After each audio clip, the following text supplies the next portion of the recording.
That's bad.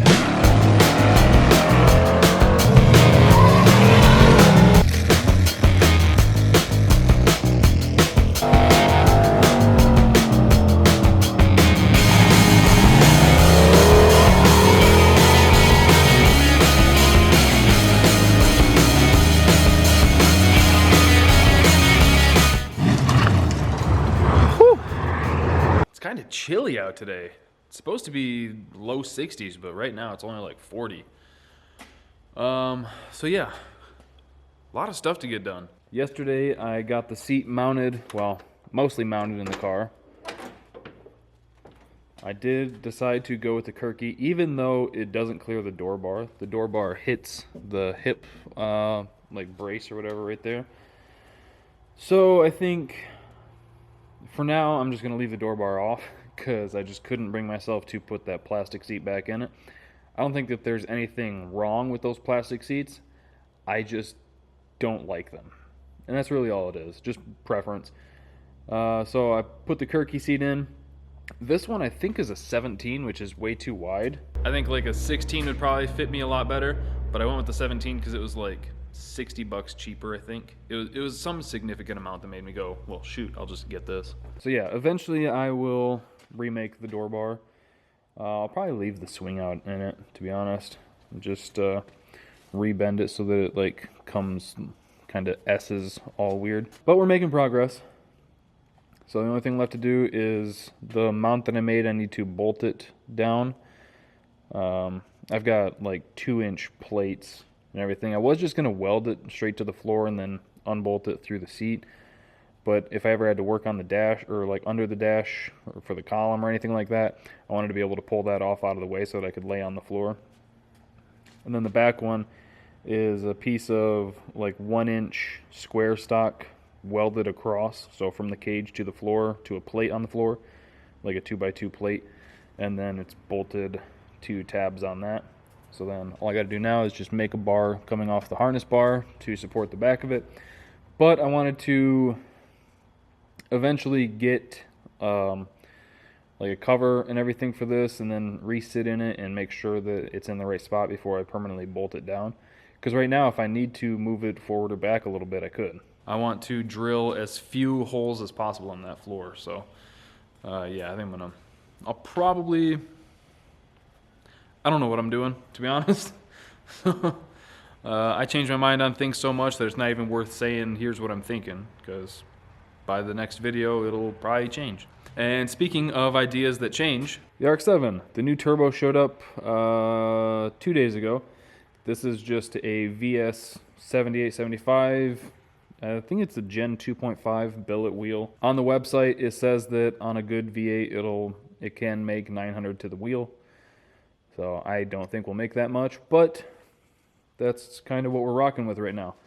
And I did try it with the old turbo kit, and it was a 1/2 inch from fitting. The problem that I was having was the compressor housing was like into this actuator arm for the pop-up headlight. I could have pulled the motor off there and it would have fit just fine. Could have finagled some things. But this is a street car, and I fucking love pop-up headlights. So they're staying. End of discussion. So I thought about trying to modify that kit a little bit, just cut it, notch it, bring the turbo over a smidge. And then I was like, you know what? This turbo kit is complete. It works really well, surprisingly, for how stupid it is. But it never had like boost creep or anything like that, which is sweet. Well, it might at low boost. I never ran it less than like 10 pounds, so I don't really know for sure. But I know at like 20 pounds, it held it steady. So yeah, I didn't really want to cut it up because I was like, if it fits in an RX-7, it'll fit so many other chassis. If I wanted to put it in like a G-body, or maybe down the road, it should fit the Starfire. I could put it in almost any truck, you know, things like that. I didn't want to cut it up. So I figured, you know, I've got most of the stuff to build another turbo kit. I just have to wait on a few V-bands and the T4 flange. I still have the headers that I started making for it when I was going to do the 85. And I was like, you know what? This thing is a lot more compact because I wanted to put the 85 here, but it was just way too bulky. It physically could not fit. So I sat this thing here, got it kind of propped up, and I was like, shit, that might work out awesome. That might work out almost perfect. I can get a divided T4 flange. I can run this header into that side, and then this header into that side. I can dump the exhaust up and over that and probably come out around here somewhere. As much as I don't want to put another hole in the fender, you know, at the end of the day, oh well, it's just metal. Can always put it back in. If I really decided I don't want this here, could always just weld some sheet metal back in. And I might make the downpipe out of aluminum, just to try to save a little bit of weight, trying to be conscious. These headers over the stock truck manifolds, those are probably 18, 20 pounds heavier than this. So that's awesome. The stainless piping, there's not going to be much, so that's not going to weigh a ton. I think we're going to save a good bit of weight off the nose of the car compared to the old turbo setup. I mean, it has to, right? It's only a slightly bigger turbo, and we're dropping the cast manifolds and mild steel piping. If you're familiar with RX-7s or you've watched any of the videos in the past about putting this car together, you know that the bane of this car's existence, as far as like engine swaps, stuff like that, mostly V8s I guess, is this steering box. It is in like one of the worst spots. So this header originally came right through where that one, or this primary tube originally came right through where the steering box is. So I hacked that off in an older video. And looks like now we're going to start fixing it. We're putting it back together, building it, welding it, all that kind of shit. And then the rest of the turbo kit, once the V-bands and the T4 flange show up, should go together really quickly. So I think what I'm going to do, because my concern is with the wastegate, because it's going to be a divided feed, kind of like the old one was, but the old one, I don't know, maybe it won't matter. Maybe I'll do it the same way I did on the last one. Let me show you that. Just like that. Perfect. That's exactly how it looked on the car too. So yeah, you can see that the wastegate is only on this bank of the engine. The wastegate's before this flange, all that good stuff. So it was only ever gating this exhaust side. And truth be told, I thought that would be, yo, what's up, Cat? I thought that would be a huge issue. But it turns out that, like I said earlier, maybe only at lower boost it'd be affected, and at higher boost it seemed to be fine. Like it stayed right at 22 pounds on the 9.5 pass, so maybe it doesn't matter. So I might on this setup, because I'm not going to be running a ton of low boost passes. Now sure, on the street, because this car does see some street action occasionally, on a really bad surface I should say, maybe the first 100 feet I'd probably start at like 7 pounds and then ramp it up to 10 to 15 and then ramp it up. But you know, it's one of those things that time will tell. Sure, I could put 2 wastegates on it right away. I'm not really that much of a fan of the dual wastegate setup. I think it's just extra plumbing that I would like to avoid. So that kind of leads me to the idea of welding a pipe off of each one and then wiring them together to one somewhat larger-ish wastegate. That, I mean, I've got a pretty good amount of room here. I know I've got my expansion tank here. I'm going to move the oil catch can to over there. So yeah, I could do that.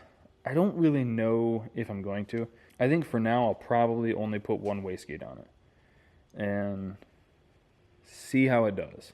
So now that you guys kind of followed that roller coaster of a thought process for this thing, we can get to work trying to weld up the primary for this header. It should be fairly simple, I think. I've got 2 bends, and I believe these are 1 5/8 pipes. I've got 2 of these to use, and I think I'll only need 1, to be honest. So there's 2 ways that I could do this. I could come out and around this thing and then loop back under, but I don't really want to do that because that puts a bunch of heat real close to these fuel lines. I'd like to avoid that. So the other thing I can do is go basically straight down with it, and then so a 90 down, a 90 forward, and then it can almost, yeah, if we come out around here, you guys probably can't see anything that I'm talking about. If we 90 down and then 90 forward, we might have to put a little kick in it to go into this pipe that's right below this one. So I'm thinking we can cut this kind of in here to get that 90 down, and then we'll have this piece as our 90 forward, and then we might be able to use this, but I think this might be too much of an angle. This is 45. I think probably like a 15 or 20 would be good. So yeah, I'm thinking we can get away with only using 1 pipe to redo this. So this is one of those things that's just going to be a bunch of cutting, test fitting, tacking, things like that. So I don't know how much of this I'm actually going to film. Otherwise, this will probably end up being a really long video. I think I'll probably just cut to where it's all tacked together, hopefully. And then I'll show it to you, be like, hey, look at this for show and tell. Look what I brought into class. And then I'll get it welded up, and we will toss it on the car. I think I might get this V-band welded on it too. I have 1 flange left. I've got 1 left from, honestly, probably over there. But I might hold off on that, because I don't know if the ones I ordered have the male and female grooves, and I'd hate to screw it up. Although if I just put this against a female, then it'd be fine, wouldn't it? So we might do that too.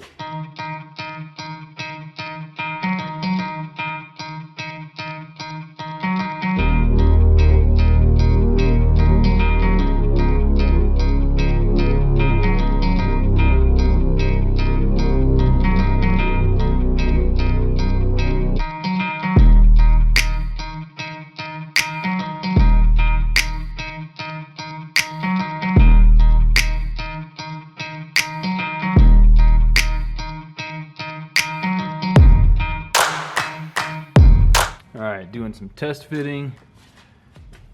Everything's looking pretty good. I can actually cut this one probably another inch or so that it lines up straight with this. I like to, when I'm putting something together, I'll leave the ends a little long so that I can mock it up and see how everything is, and then cut off a little bit as I need it. I know that that's not the most efficient way to do it, but I don't trust myself enough to put the cuts right where they need to be the first time, because as soon as I start doing that is when I'm going to start cutting them too short and then be like, ah, frick. So I'm going to get that top elbow cut down a little bit, remock it up, and then I think I'm good to start tacking it and go straight into this primary at the collector.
got the primary tube all welded up. Turned out pretty good. Still have to weld the V-band on. And I'll probably try to... I don't want to say that I'm going to try to polish it, because that sets the expectations too high, but I might try to clean it up a little bit. So yeah, there's a few ugly spots just because I'm bad at what I do, and there was a couple gaps, but all in all, I think it turned out pretty good. It'll work very well, I think. Alright, so the V-band's not on it yet, but I just had to test fit it. And it looks killer, dude. I might dent it in just a little bit, but I don't think it needs it. Yeah, man. So that looks sweet. Huge obstacle overcome. Now I just gotta wait for the rest of the parts. But yeah, I think that's probably gonna do it for today's video. I feel like I probably rambled a lot, and I don't like it when videos get super long. So we're gonna wrap up here, and I'm going to go over and check on Papatron, because he's been working on Jack Black, getting it all stripped, and that'll be the next video. So you gotta wait for that tomorrow. So hope you guys enjoyed the video. Thank you for watching. Thank you for subscribing and clicking that bell. I'll see you next time.